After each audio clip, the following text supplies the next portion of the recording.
जिधर से आरक्षण मिलेगा उधर ही वोट जाएगा हम लोगों की, एकदम डे वन से कर। आग की तपिश सबसे ज्यादा अगर किसी को जला रही है ना, तो भाजपा और जदयू है।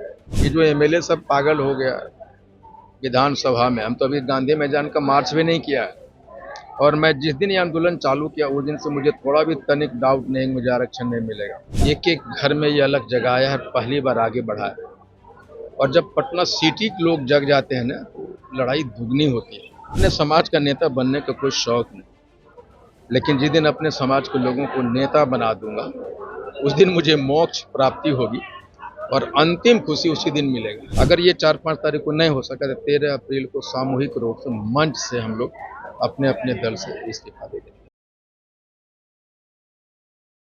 आज पटना में एक दिवसीय रैली में काफी भीड़ पाई गई। क्या लग रहा है कि 13 तारीख को जो होने वाला है, मतलब पटना हिलाने का विचार है?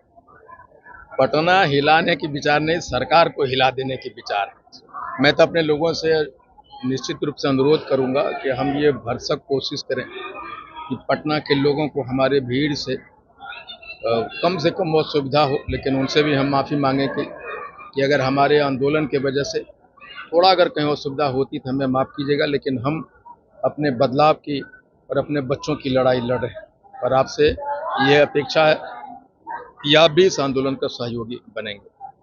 इस भीड़ को देख के क्या लगा? पटना में भी आपके इतने सारे लोग। नहीं, मुझे खुशी है कि ये जातिगत सम्मेलन के इतिहास में पटना सिटी वालों ने पहली बार एक एक घर में ये अलग जगाया है, पहली बार आगे बढ़ा है। और जब पटना सिटी के लोग जग जाते हैं ना, तो लड़ाई दुगनी होती है।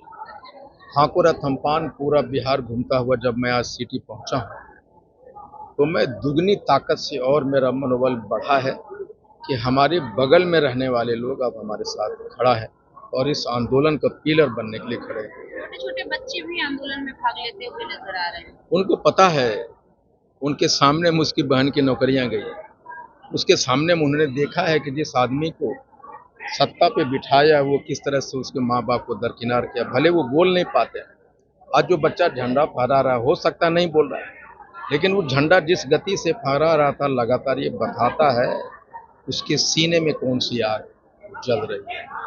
आरपी गुप्ता नेता बन गए अपने समाज का।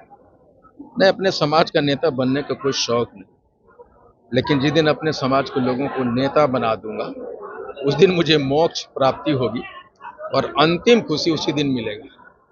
आपने कहा कि जो ताती तकमा का वोट है वो ना जेडीयू का है, ना आरजेडी का है, ना बीजेपी का है, ना कांग्रेस का। तो किसका होगा? आरक्षण वापसी का वोट, जिधर से आरक्षण मिलेगा उधर ही वोट जाएगा हम लोगों की, एकदम डे वन से कर।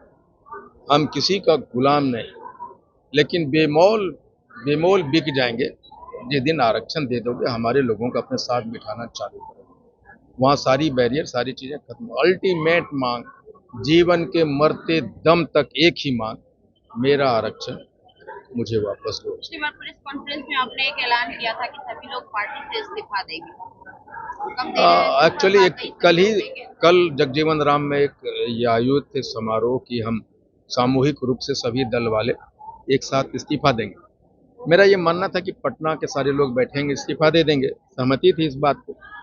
लेकिन जब इतने सारे कॉल आए हैं कि गांव से लेकर पंचायत, प्रखंड और जिला स्तर और स्टेट लेवल के लोग, सारे लोग इस्तीफा देना चाहते हैं, तो मुझे लगा कि इतनी बड़ी लिस्ट बनाने में हमारे पास अब समय नहीं है, आज ही भर का समय है। इसलिए मैंने कहा कि इसको कुछ दिनों के लिए रोकते हैं, हो सकता है 4 या 5, या हो सकता है कि 13 अप्रैल को, अगर ये 4-5 तारीख को नहीं हो सका तो 13 अप्रैल को सामूहिक रूप से मंच से हम लोग अपने अपने दल से इस्तीफा दे देंगे।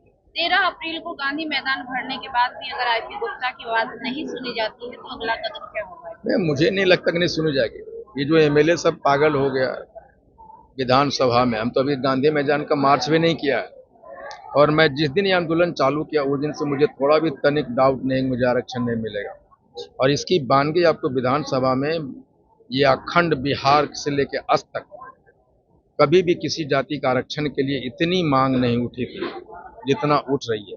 वो सिर्फ एक दिन का मार्चिंग का असर है और आने वाले दिनों में मुझे मालूम है कि हमारा आरक्षण मेरे घर पे चल कर रहेगा।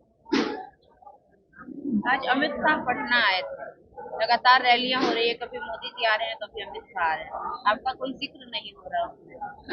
देखिए, जो आदमी बरसों से गुलाम बना के रखा है हमें, वो इतना आसानी से हमें हमारी बात को मान लेगा, ये गलतफहमी तो मैं कभी नहीं पाला। मुझे मालूम है कि जो लंबी मंजिल, लंबा संघर्ष, लंबा इंतजार, मुझे पता है।